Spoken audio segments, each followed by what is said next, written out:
Doctor साहब, ये क्या हेयर ट्रांसप्लांट कोई जादू है या ये होता क्या है? ट्रांसप्लांट में हमेशा पीछे से बाल लिए जाते हैं, हेड के बैक पे, दाढ़ी से भी अब लिए जा रहे हैं, बॉडी हेयर भी लिए जा रहे हैं चेस्ट के। ठीक है, अगर किसी की दाढ़ी नहीं है तो दाढ़ी भी ट्रांसप्लांट हो जाती सर के बाल लेके दाढ़ी को भी ट्रांसप्लांट किया हुआ है। है? एक नॉर्मल सर में कितने बाल लग जाते हैं? ऑन एवरेज 70,000 से 80,000 या 1 लाख तक जड़ें होती हैं एवरेज सर में पूरे। डॉक्टर साहब, इस सारे प्रोसीजर को टाइम कितना लगता है? 6 से 8 घंटे का होता है। तो सर, इसकी अब प्राइस भी बता दें, क्योंकि लोग डरते हैं कि ये महंगा बड़ा प्रोसीजर है। कितने हेयर ट्रांसप्लांट कर लें? तकरीबन कोई 5,000 के राउंड ट्रांसप्लांट अब तक मैं कर चुका हूँ। कभी कोई ख़राब भी हुई है सर? अस्सलाम वालेकुम जी, डेली पॉइंट के साथ मैं हूं नुमान सुलैही। नाज़रीन, अक्सर हम देखते हैं कि कुछ लोग सारी उम्र गंजेपन के साथ गुजारते हैं, लेकिन कुछ ही दिनों में वो घने और अच्छे बालों के मालिक बन जाते हैं।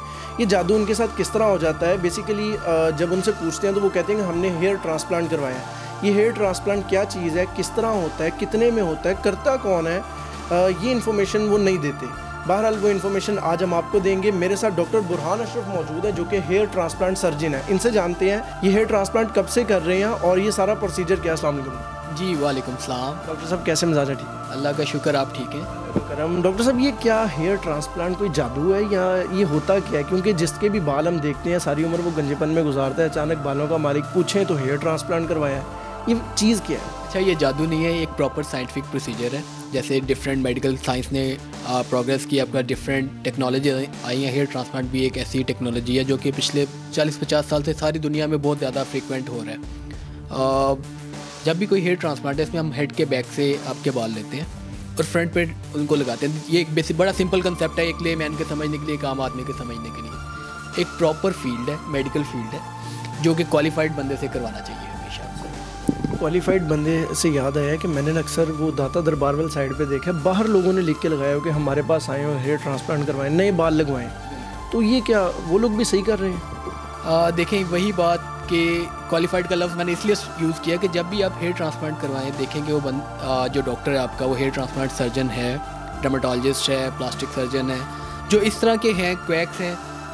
ये लोग बहुत ज़्यादा साइड इफ़ेक्ट्स करते हैं, चीज़ें ख़राब करते हैं। और फिर उस पेशेंट के लिए हमेशा, क्योंकि आपका हेड है ना, तो हेड पे अगर कोई स्कार मार्क बन गया, कोई निशान बन गया, तो सारी उम्र के लिए रहेगा। तो हमेशा एक प्रॉपर बंदे से आके आप अपनी ट्रीटमेंट करें कि बहुत ज़्यादा पैसों का फ़र्क नहीं आ रहा होता, लेकिन आपकी पूरी लाइफ जो है ना, वो आपके एक एस्थेटिक लुक ख़राब हो जाती है आपकी। डॉक्टर साहब, क्वालिफाइड पर्सन से मुराद क्या है? क्योंकि वो भी कर रहे हैं, आप भी कर रहे हैं। क्या क्लिनिक का फ़र्क है? जिसका क्लिनिक बड़ा होगा वो क्वालिफाइड है? आप पर यकीन क्यों किया जाए?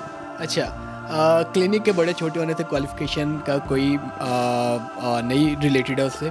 क्वालिफाइड का मतलब ये है कि जिससे आप हेयर ट्रांसप्लांट करवाने वो एक MBBS डॉक्टर है, नंबर 1 बेसिक, ठीक है। फिर वो एक क्वालिफाइड डर्मेटोलॉजिस्ट या प्लास्टिक सर्जन है। ये आउट ऑफ कमर्शियल थिंग है कि आपको पता हो कि अगर आप हेयर ट्रांसप्लांट करवाने जा रहे हैं या कोई भी स्किन का प्रोसीजर करवाने जा रहे हैं, तो क्या मिनिमम क्वालिफ़िकेशन है आपके डॉक्टर की कि आप उस पर ट्रस्ट करें। ये ना हो कि आप अपना काम सही करवाने जाएँ और ख़राब करवा के आ जाएँ। आपने अपनी जो लाइफ हिस्ट्री है उसमें कितने हेयर ट्रांसप्लांट कर ली? वेल, मुझे तकरीबन 12 साल हो गए हैं।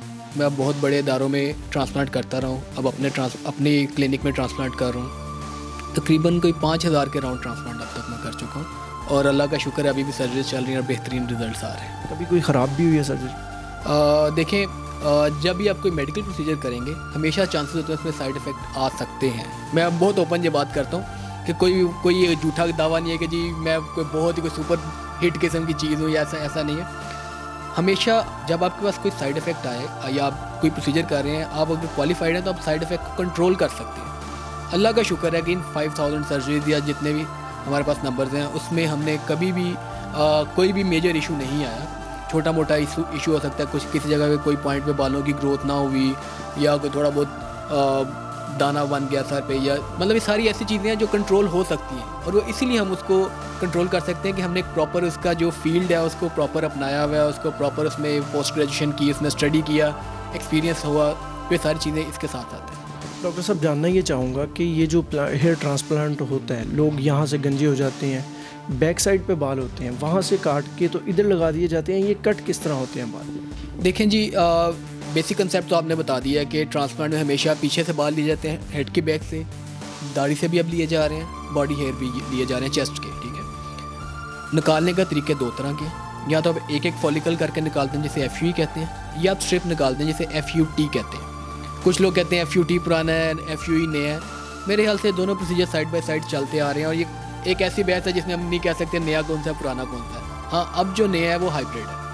हाइब्रिड का मतलब ये है कि स्ट्रिप और FUE दोनों कम्बिनेशन करके हम मैक्सिमम नंबर ऑफ फॉलिकल निकालते हैं without damaging the donor area, जो आपका पीछे वाला एरिया जहाँ से हमने उसको डैमेज नहीं करना। तो इसलिए हम दोनों प्रोसीजर्स पे वेट इक्वली डिस्ट्रीब्यूट कर देते हैं नंबर ऑफ फॉलिकल्स का, कि किसी भी प्रोसीजर पे ज़्यादा ना पड़े। कट होता है, चाहे आप FUE कराएंगे चाहे आप FUT कराएंगे, कट के बगैर तो आप बाल निकाल नहीं सकते ना बॉडी से। तो कोई भी जो एक ऐड चल रहा होता है बगैर कट के बगैर टांके के, ऐसा कुछ नहीं होता, ठीक है। हमेशा जब आप स्किन से बाल निकालेंगे कट लगेगा, लेकिन अच्छी बात यह है कि जब वो एक प्रॉपर सुन हुआ होता है मरीज़ को दर्द नहीं होता, ना ड्यूरिंग प्रोसीजर ना आफ्टर प्रोसीजर, ठीक है। अगर किसी की दाढ़ी नहीं है तो दाढ़ी भी ट्रांसप्लांट हो जाती है? बिल्कुल, मैंने हंड्रेड्स ऑफ केसेस किए हुए हैं जिसमें कि हमने सर के बाल लेके दाढ़ी को भी ट्रांसप्लांट किया हुआ है। डॉक्टर साहब, इस सारे प्रोसीजर को टाइम कितना लगता है? एक एवरेज हेयर ट्रांसप्लांट सेशन कोई 6 से 8 घंटे का होता है, ठीक है। प्लस माइनस टाइम हो सकता है, किसी का बहुत बड़ा सेशन हमने करना है या किसी का छोटा सेशन है तो वो टाइम ऊपर नीचे हो सकता है, लेकिन एवरेज टाइम 6 से 8 घंटे का। ये तो सर्जरी का टाइम है ना, एक बंदा गंजा है और प्रॉपर बाल आने तक, उसकी प्रॉपर लुक आने तक ये टाइम पीरियड कितना है उसको लगता? देखें, जब हम बाल लगाते हैं तो पहले 3 महीने में वो सारे बाल गिर जाते हैं, उनकी सिर्फ जड़ें अंदर रह जाती हैं। 3 महीने के बाद ग्रोथ शुरू होती है, छोटे छोटे बाल निकलने शुरू होते हैं। 6-7 महीने में पेशेंट का कॉन्फिडेंस लेवल बहाल होता है, उसके छोटे छोटे एक बाल होते हैं 3-4 सेंटीमीटर या इंचज़ के अराउंड कहीं पे होते हैं। 6 महीने में उसकी लुक चेंज हो जाती है, लेकिन साल सवा साल तक उसकी फुल लुक आती रहती है। साल से 1.5 साल में पेशेंट की एक प्रॉपर लुक आ रही होती है। अच्छा, ये जानना चाहूँगा कि जो बाल आप निकालते हैं पीछे से, एक एक बाल करके इंजेक्ट करते हैं सर के अंदर या क्या प्रोसीजर है? देखें, ये जो बाल हम निकालते हैं इनको लगाने के भी मुख्तलिफ तरीके हैं। एक प्रोसीजर होता है जिसमें हम एक एक बाल के लिए पहले प्रिक करते हैं, एक स्पेशलाइज बहुत फाइन नीडल्स या ब्लेड्स आप उन्हें कह लें, उनसे एक एक बाल के लिए प्रिक करते हैं, जिसमें किस एंगल पे लगना है स्किन के साथ, किस डायरेक्शन में लगना है, कितना घनापन होगा, सारा डिसाइड किया जाता है, फिर बाल लगते हैं। दूसरा DHI मेथड है जिसमें डायरेक्ट नीडल से लगता जाता है। तो दोनों प्रोसीजर हैं, दोनों अच्छे अपने रिजल्ट्स दे रहे हैं। अब कौन सा डॉक्टर कौन सा प्रोसीजर कर रहा है ये उसकी एक्सपर्टाइज पे डिपेंड करता है। एक नॉर्मल सर में कितने बाल लग जाते हैं? देखिए, जो रूट्स हैं जो हम कैलकुलेट करते हैं, एक एवरेज बंदे में 2500 से 3500 का सेशन एक अच्छा सेशन होता है। 25 लोग कहते हैं लोग अपने बाल नहीं गिन सकते, या मैक्सिमम पहेली हम अगले को बता देते अपने बाल गिन के बताओ, तो कभी गिने हैं एवरेज सर में कितने बाल होते हैं? हाँ, ये प्रॉपर एक साइंटिफिक स्टडी है। तो कोई ऑन एवरेज 70,000 से 80,000 या 1 लाख तक जड़ें होती हैं एक एवरेज सर में पूरे। तो सर इसकी अब प्राइस भी बता दें कि नॉर्मल प्राइस क्या है, क्योंकि लोग डरते हैं कि ये महंगा बड़ा प्रोसीजर है। इसमें डिफरेंट प्राइसेस हैं, डिपेंड करता है आपने कितनी जड़ें लगवाई हैं।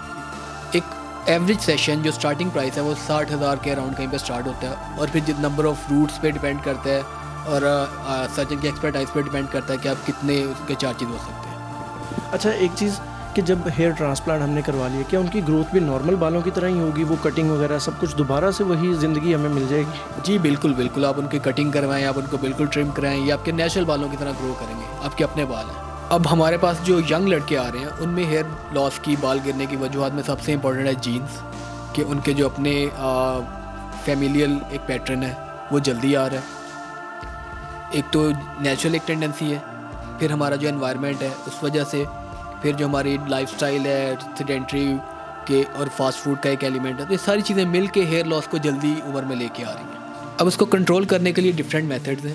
हेयर ट्रांसप्लांट में सिर्फ जो आपके बाल चलेंगे उनको वापस लेके आना है, ठीक है। जो अपना गिर रहा है उसके लिए आपको स्प्रेज डिफरेंट तरह के यूज़ करने पड़ते हैं जो बालों के गिरने से रोकते हैं। फिर आपके पास मल्टीविटामिन्स हैं, कुछ लोगों में इशू होता है कि विटामिन D का बड़ा इंपॉर्टेंट रोल है, आयरन लेवल्स का, विटामिन B12 का, तो हमें सारी चीज़ें साथ साथ देखनी पड़ती हैं। फिर PRP के सेशंस होते हैं जो उनका हेयर लॉस स्लो डाउन कर सकते हैं।